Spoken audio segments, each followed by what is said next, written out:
What's up, guys? Welcome back to episode 12 of D3 Dropouts. It's Brendan Hands, obviously, with my co-host. No, you know what? Hold on. I got to redo that. I'm sorry.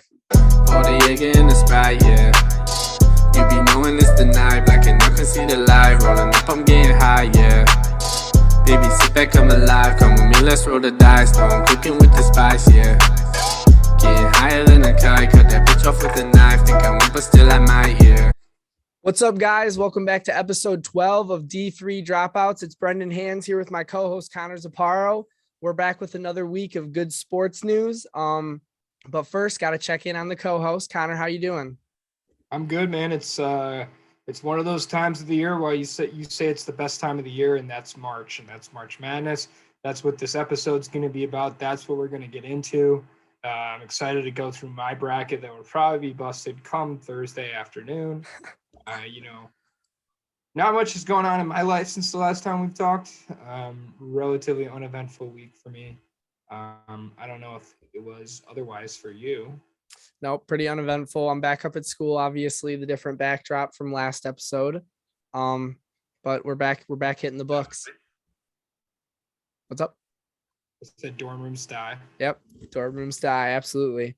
So I guess I just wanted to touch on a couple general news headlines before we jumped into March Madness. Couple things have happened since last time we talked. The MLB is officially going to be playing. They have I think that was the big news. Lots to come. I think we'll have probably a full episode within the next couple weeks. I mean, dude, there's so many trades and new signings happening. We got to cover a little bit of it.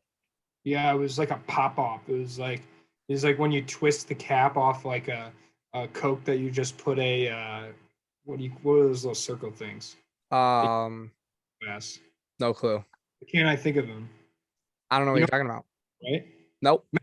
Mentos. Oh, okay. Oh, I see what you mean. Yeah, like an explosion. Yeah. Take the cap off and it just explodes. Yeah. Kind of what happened after they finally reached that agreement, and that seems where it started spending. But yeah, I don't have any specific news. Like nothing really stuck out. I know Matt Olson. Tigers have been rumored or have been talks about the Tigers and being interested in still signing Carlos Correa. Yep, which would be very good for the team, I think. So. Yeah, no, I didn't have any specific news. I just wanted to touch on a couple of general headlines for people since we missed the weekend. Here's a headline that I'm pretty sure it happened a while ago, but I saw a video of this player throwing on a new team, and I was like, when the heck did Max Scherzer become a New York Met? Dude, what is I going saw on? that video today on Twitter, him and DeGrom throwing next to each other in the bullpen. Wow, that's a duo. Yeah, I mean, watch out for the Mets this year. Let me say that. No. You say no? No, I think the Mets are just one of those lovable loser organizations. We'll see. I think they weren't that bad last year. I thought they did okay till playoff team. That's true. Well, let's not get too into baseball. We'll have a whole episode coming up on that. There are two other headlines that I got. There's one we're going to briefly touch on just for trigger reasons. Deshaun Watson, no criminal charges will be faced after basically a year of fighting all these accusations. My immediate thought, little surprised, just because usually when there's a lot of smoke, there's at least a little bit of fire, like we've talked about before. Don't want to get too into it, but I was surprised, to say the least. I wasn't excited or anything. Yeah, really the only thing I have on it is it opens up the Deshaun Watson sweepstakes as far as he's asked for a trade. He's going to be meeting with the Saints and the Panthers and I believe the Seahawks as well in the next 48 hours or so. And the other thing was the Adam Schefter situation. I don't know if you saw that. I did see that where he kind of defended. I'm going to be honest and go out on a limb here. I don't Adam Schefter, obviously it's touchy waters, but like for the most part, what he was saying had a little bit of logic to it. Like when you think about it, Deshaun Watson wasn't trying to hide anything. I don't know. It's one of those things where you're not either in the not to get too like justicey or like lawyery. You're either not guilty or guilty. You're not guilty or innocent. Yeah. And so he kind of had a mislapse, and like if you watch any kind of like lawyer movie, you know that it like the jury doesn't have enough evidence to find someone guilty. He is therefore not guilty. Exactly. He's not necessarily innocent. Innocent. Yeah. Just a poorly thought out tweet. Yep. Unfortunate, but that's the only thing I really had on it. Yeah, no, and I agree with you. We didn't want to get too deep into that. And then I believe, personally, probably the biggest headline: snatched March Madness away from everybody on Sunday. About 35 to 45 minutes after Selection Sunday, Tom Brady tweets that his place is no longer in the stands and it is back on the field after 2 months of being retired. I'll open the floor for you first. Yeah, I didn't have a ton of thoughts. I mean, it's an all-time teaser by Brady. I think he's just I think the ego is what kind of turned him in there. There's, as much as he's a likable and has that classic, like, all-American smile, like a guy like him wants to leave no doubt to when he's done. Like, I truly believe he'll play, whether it's 1 or 2 or 3 more years from now, he'll play until he gets a Super Bowl and wins MVP. Or that, or I could even see him being one of those guys that plays until a team doesn't want him anymore. It's just when you're so good for so long, it's kind of builds. It's just an absolute, like, the autonomy of an ego that he has now. Yeah. Just being away from the game. And it's also one of those classic things I've heard other podcasts mention it. It's the farther away you get from civilian life, as in the longer your career is, the more that's the only thing you know how to do, and the harder it is to adjust to life after. Yep. I think it kind of maybe smacked him in his face a bit, that retired life that is. So, and I mean, after you didn't see him, like you just kind of mentioned there while I went on my spiel, you didn't see him you see him finishing as a Super Bowl champion. You didn't see him finishing on, losing an NFC divisional game. Yep. Kind of ending on that. And to be honest, like, I think you could take a look at, and if there's any time of any to be an NFC team for Tom Brady to come back and try to get it done, I think it's now. I mean, you have the Rams, who he almost beat. They almost came back and beat them. 49ers are kind of a squad you look to stay on, to be around for a while, but even they're going to have some quarterback turmoil that, this year going into the next few years here. Who knows how good they'll be. And then really, other than that, the only big quarterback you have to face is Aaron Rodgers, who can't win any playoff games. That is true. That is true. This guy couldn't win a playoff game if he paid to win one, even if he cut that long hair and stopped doing Jeopardy commercials for State Farm. It does seem like they're both having somewhat of a dick measuring contest, almost, maybe silently, between each other. Yeah, I mean, Aaron Rod, we went into it when he said that he announced he was signing. But he bothers me. And the man, like I said, he likes his State Farm commercials and he doesn't like winning playoff games. So I'll leave it at that. Yep. And then I guess, as today being Monday, tomorrow when this comes out, it'll be Tuesday. But we are having a rare, kind of not very seen often. The Players Championship will be finishing, or is finishing today. Will be finished. I haven't looked, but there was a lot of rain, dude. I know you watched it. I don't know. I was trying to look at exact numbers. Like, sometimes they'll give inches in precipitation and stuff like that. Couldn't really find anything. All I know is there was multiple delays. I think Friday and Saturday they were called off early, which is obscene. You had guys playing like 18 to 36 like holes. Yeah. It was nuts. Guys that had a full 24 hours off, or full 48 hours off, that is. So I'm actually looking at it right now. Cam Smith did end up winning. Okay. Second was Anirban Lahiri. I don't think I've ever heard of him. He was in the lead for a while this afternoon. I saw when I lost by a stroke to Smith, and a stroke behind him was Paul Casey. Okay. And then a behind him was Kevin Kisner, Okay.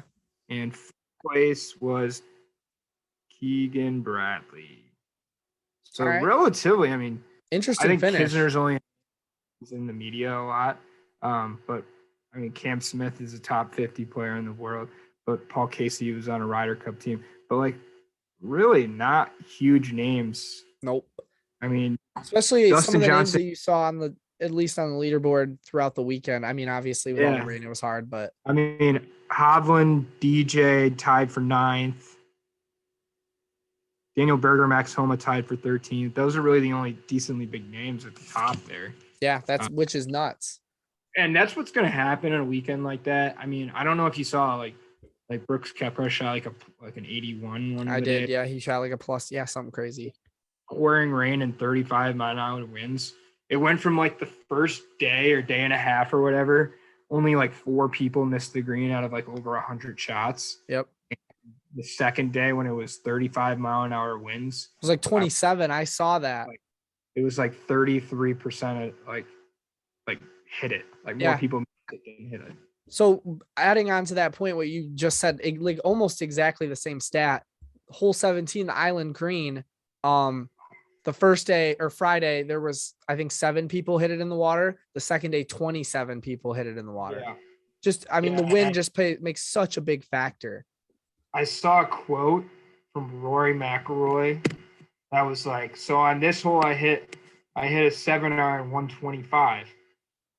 And they go, how far do you normally hit a 7-iron? He goes, oh, like 185, 190. And then he said 3 holes later, he hit the same 7-iron shot from 220. Yeah, I mean, it's just not. It's the wind. It's the wind. Yep. Yeah. So I think that's all the news. Unless you have anything else, before we step into what is the greatest time of the year for us, at least. Can you friction in my hands? Because that's what's going on in my belly. Fire. That's what goes on in my belly in March Madness. We got, 2 teams from Michigan in it. We're going to have a lot of fun. I don't trust any of the 1 seeds per se this year, but we're going to get into our picks here. How I kind of outlined it and how I think we're going to do it. We're going to go through each region.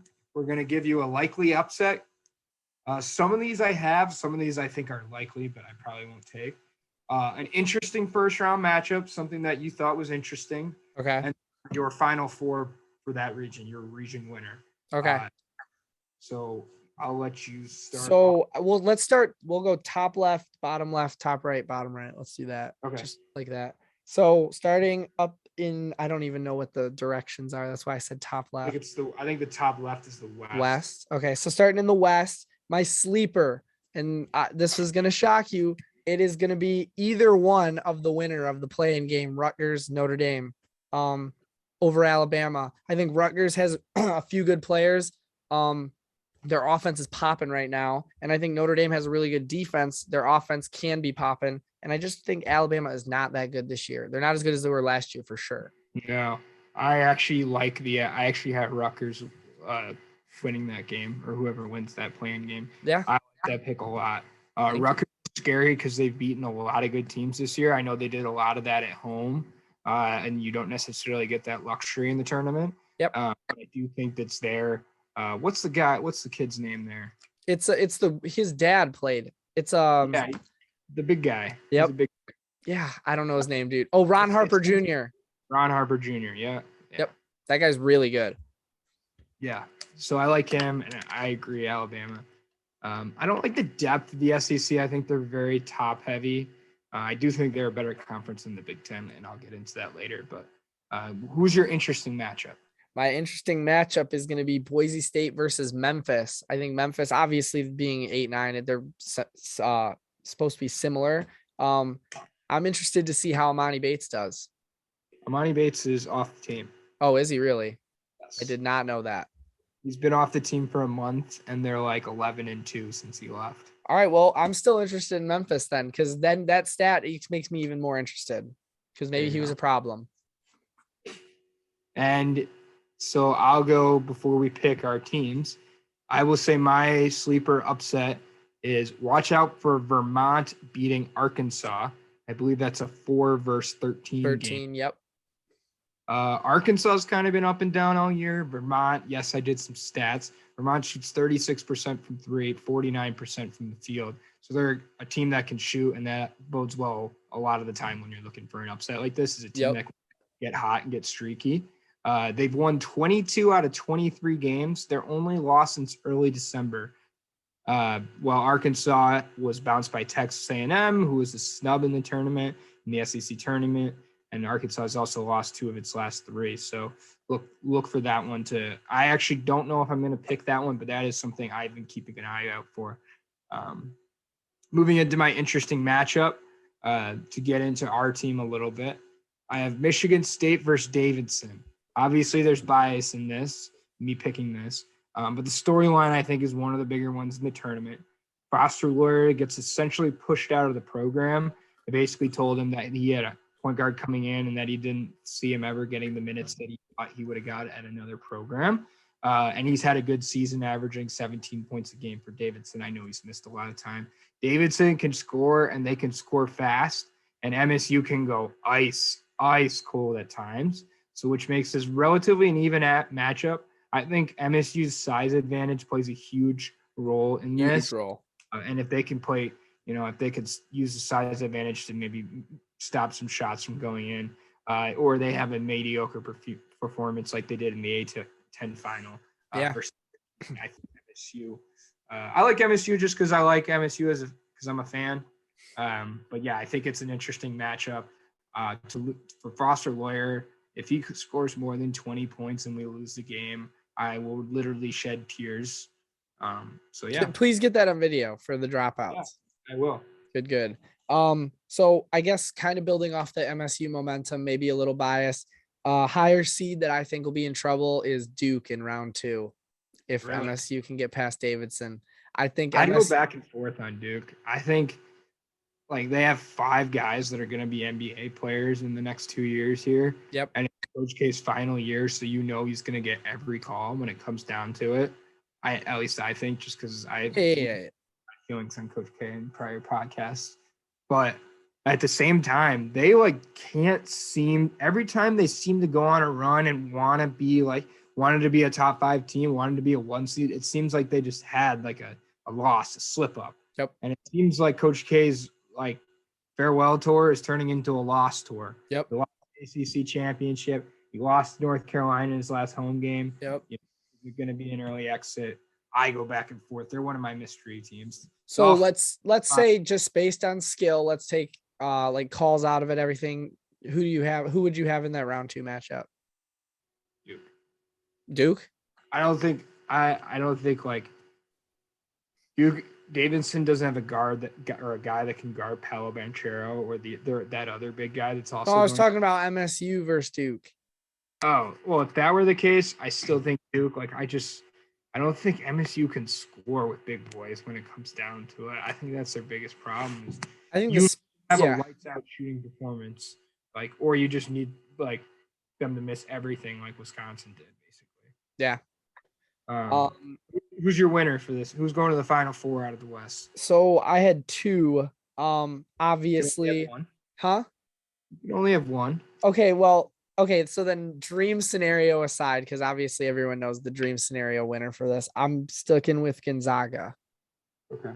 I think Gonzaga's been good for a few years, but I think this year they're still kind of at that peak level where they're going to win at least a couple games. So in my notes, I don't have Gonzaga, but since I made my notes, I have also taken Gonzaga in all my brackets because I realized at the end of the day, they probably are the most talented team. Yep. There's one other team in the tournament, which I'll get into, that I think is more talented than Gonzaga, though. So I don't think Duke even beats Texas Tech in the Sweet 16. Agreed. Tech has a lot of good wins this year. They play Kansas and all those good Big 12 schools tough. They're a legit 3 seed. I see Texas Tech, Gonzaga in the lead 8. The guard play from Gonzaga is not nearly as good as last year's team. But I do see I have Texas Tech in here, but I'm going to change that to Gonzaga. I think they do. Yeah. I think Texas Tech has been I think they've been a very notorious knockout team, but they've never been, I think they won. Have they won the national championship? No, they made that final. Did they win that year when the Final Four when they beat MSU? I think Two they or won three, that year. like the year before COVID. Yeah, I think they did win that year. I don't remember though. I can't remember either. That would have been what, 2019? 2019. And then didn't they knock out Michigan in the Final Four, what, a year prior, 2 years prior? 2019, I want to say, was Virginia's year. Yeah. So Virginia probably beat them in the finals then. Yes, Virginia did beat them in the final. Yep. So then a year prior, or 2 years, like I said, I think they beat Michigan in the Final Four too, or Sweet 16 or something, or Elite 8. So I actually thought that was that Texas Tech or Texas A&M that I think it was Texas Tech. I thought Michigan beat them the year they made that Final Four. Oh, you're right. They beat Texas Tech. Yep, Yeah. You're right. Yep, you're right. So, Okay. moving. Oh, you have your last. Who do you think? Oh yeah, you said Gonzaga. So let's move on to the bottom left. I got to flip my notes. I'm a handwritten kind of guy. So, my sleeper, Texas, great offense. They're getting hot towards the end of the year. I know they didn't win. I hate Texas. Really? I have them losing in the first round. Okay. I have all 11 seeds winning. Really? Yes. Okay. So, I mean, obviously Michigan's an 11 seed, but so who's your sleeper? Are we looking at the right bracket? Oh, I'm not in the right one. Bottom left. You want to hear my upset for that bracket? My sleeper? Yeah. It was Virginia Tech beating Texas in the first round. Okay. So kind of my strategy with brackets a lot of the time is taking teams that are on a run, aka they're they won their conference tournament basically. And so I basically do that so I have an excuse when they don't work out where I'm like, why'd you pick that team? You're like, they were hot. Like they won their last whatever. And so, I mean, winning the ACC and beating Duke at MSG has this team probably, they would not have made the tournament if they didn't win that game. I got to imagine they're going to be riding high. Texas, I know you said they were hot. They have lost their last 3 and 4 out of 6 games against good competition. I think like Kansas and Texas Tech were 2 of those 3 losses. Texas, in any sport, I just always feel like they're going to choke. So I'm going to oppose you there. Yeah, that was a good opposition. I have nothing written down to rebuttal that. So I guess I'll just slowly move on to my interesting game. Marquette versus North Carolina. I don't know if this intrigues you at all. Obviously Marquette being the higher seed, but North Carolina, like we said, knocked off Duke on their last what do you call it? Game. Yeah, their last game. So I think that's going to be an interesting game. And honestly, out of that, I'm probably going to take North Carolina.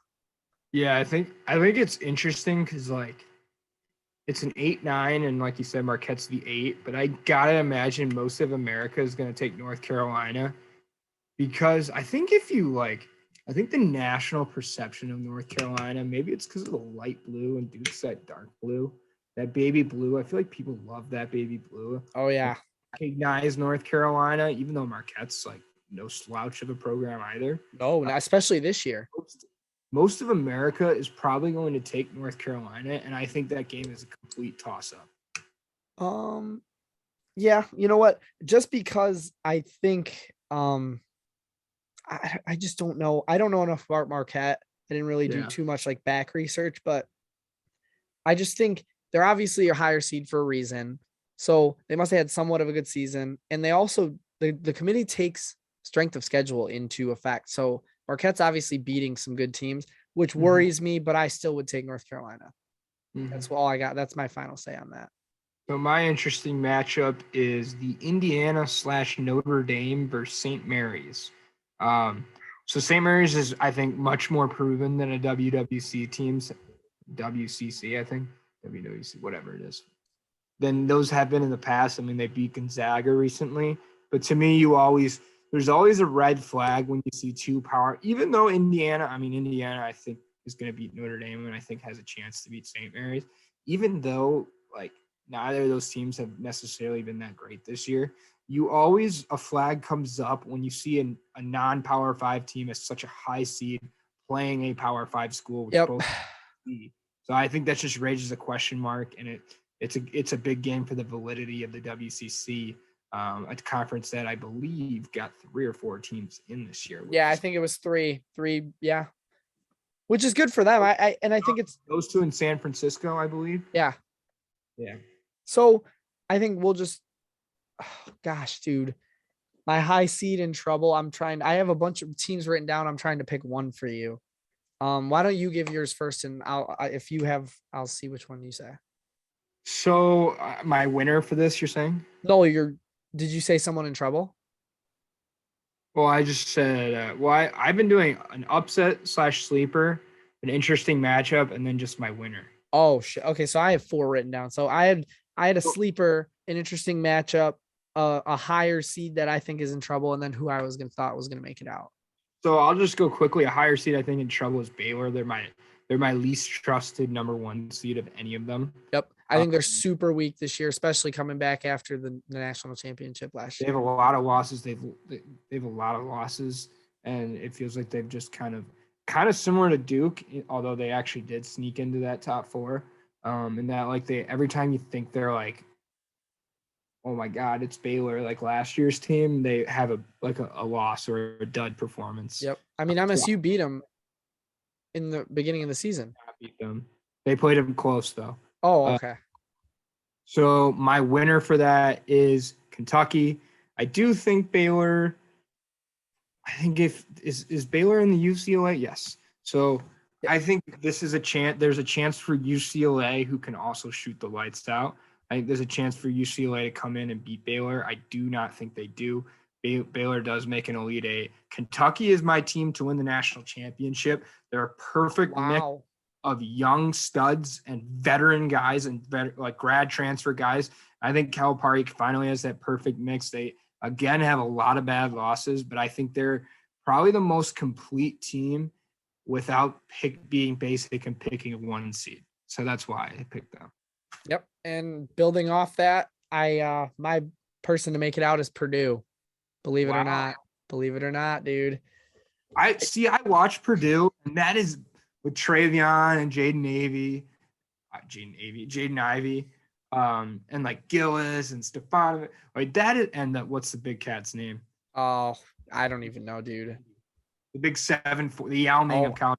Yeah, it's like I thought his name was like Eden. Something Eden. Yeah. He's literally like as tall as Yao Ming. It's ridiculous. Yeah. That might be the most talented team in the country, but again, they have so many bad like MSU, Michigan. They have so many bad losses in those, whatever 6 they have. Yeah. And they just lost to Iowa in the Big Ten. The Big Ten championship. Yeah. I don't hate it just because they are such a talented roster. Like this. Now I wouldn't mind seeing if it would come to it. I don't have a bracket in front of me, but if it comes to it, I wouldn't mind seeing Purdue play Kentucky. Since you're riding high in Kentucky. Yeah, so that would be a sweet 16 2v3. I agree. That's a hell of a matchup. Yeah, that would be an awesome game to watch. So I guess we'll move on to the top right, whatever direction that is, probably east. I don't know. So I'm tell me who's in it. It's Michigan. Michigan's one with Loyola, Illinois, Villanova, Tennessee, Arizona. Those are the teams I've written down. So okay, so it's the South. Yeah. So the South, my sleeper, I have 2 again. Michigan is, I think, an obvious one, maybe. Okay. And then Houston is my other one. Okay. So my sleeper, I'm just been doing sleeper games, I guess, is kind of how I've been doing it. Okay. Chattanooga beating Illinois. Oh, okay. I really kind of is biased in that, like when the selection show went on and Chattanooga looked like in it. Like, yeah. In it. They just looked so hyped that I was like, oh my God, these guys are sick. Chattanooga's fun to say. Illinois, I know, like Kofi Coburn and that whole team. Like I could see Illinois going to an Elite Eight, and I could see them losing this game to Chattanooga. I agree with you. And Illinois was my team that I think is in trouble. The other one that I had was Villanova. I think Villanova. Really, I like Villanova. They're a good team, but I don't know if you caught the interview with their coach where he was like, usually I don't know the team special until this time of around like this time of the year. I just don't think they're special. I think you usually could tell if a team's special. And I think that's a way of nicely saying that this team is not special. I think they're just they got DiVincenzo. They're older. They had some tough losses early on, but they've played a lot better. I think. Well, I'll just say my regional winner now. I think this is a classic 1-2 in the Elite Eight in Arizona and Villanova. Okay. I think Arizona might be the most talented team in the country. They are the biggest team in the country. I see them going to a national championship game. So they're my pick is Arizona. They're my second 1 seed of 2 1 seeds I'm picking. So rolling into the other team that I thought was better than Gonzaga, the other team skill wise, Arizona, better all around basketball team right now, I believe, than Gonzaga. The only question with Arizona is they have their star guard was in a boot last week. Yeah. So I don't know if he's going to play. So I still think even with that, they would put up a fight with Gonzaga right now. Yeah. My only other question with them is I don't like the Pac-12 only has like 4 or 5 teams in the tournament, I think. Yeah. I think they're the weakest Power 5 conference. Yeah, I agree. Talking about another Power 5 conference, the other team that I think might make it out of there, Tennessee, the winners of the SEC. I love Tennessee as a 3 seed. They're coming in. They're hot off the SEC win. I don't have a ton of others written down, but I mean, I'm telling you, Tennessee and Arizona are 2 to watch from the South. Yeah. So before we go into the last region, my interesting matchup is that Colorado State-Michigan game. So I understand Colorado State had a good season. Good for Colorado State. Good for them. Big Ten basketball, baby. 14 losses. They're the only team in the tournament to have 14 losses ever, and probably the most interesting decision that was made in this bracket. They recently lost to Indiana. Indiana has 3 more wins. Yep. 2 less losses. They did better in the Big Ten tournament. They played relatively have the same wins as far as strength of schedule goes. Maybe Michigan does have a slightly better strength of schedule. They played Arizona. They played a couple other ranked teams. Yeah. How in the world are they not in that playing game today, Indiana? I agree. 100%. How does a 14-loss team get an automatic 11 seed bid and get to play a non-Power 5 conference in Indianapolis? They get a home game against a non-Power 5 team that didn't even finish first in their conference. They finished second. I can't believe this Michigan brand sometimes. They get so many freebies. It's unbelievable. I agree. And I saw you getting into it on Twitter, dude, about the brand, and they were not having it. And I just got to tell you, Michigan fans, because I know you're watching, just deal with it. You are in the tournament. Not even a hair of it is because of skill. Well, I wouldn't even say that. It's just like you get favorable matchups in a favorable location because of who you are. You deserve to probably be a tournament team. You are skilled and talented enough to be a tournament team. Did your resume say that? Maybe not. Maybe not. Dude, you throw them in a play-in game, I think they're losing. See, and I think they get this matchup. I think they beat Colorado State, and I think they have a chance against Tennessee. I think they legit. I don't want to say that. So my dream scenario would be them to lose first round. But if they did make it past Colorado State, I would want Tennessee to walk all over them. Yeah. So I guess we'll move on. That was my Michigan rant. Yeah, good Michigan rant. I'm clipping that, by the way. So my sleeper from the last region, bottom right, I don't even know what the division or what the direction is. Midwest. Iowa. I don't know if that counts. Does that count? That's who I have making the Final Four. I have a 5 seed making this. So that's who I have making it out as well. Iowa's my sleeper and making it out. I don't know if that's allowed. Wow. So we both have Iowa making a Final Four. I think Keegan Murray is just probably the best player in the country. No one talks about. Maybe the only better player this year has been Jabari Smith at Auburn. Yeah. There's so much talent in this bracket, I think, like as far as star power. I do think Kansas kind of got a little screwed, and I think Kansas is pretty good. Yep. But I think Iowa is hot. No one talks about them. They had a couple bad losses early on. They're playing the best basketball of anyone in the country right now. I think they got screwed. I think you could have easily made them as high as a 3. Like if Wisconsin's a 3, I think Iowa had an argument to be at least. Oh yeah, absolutely.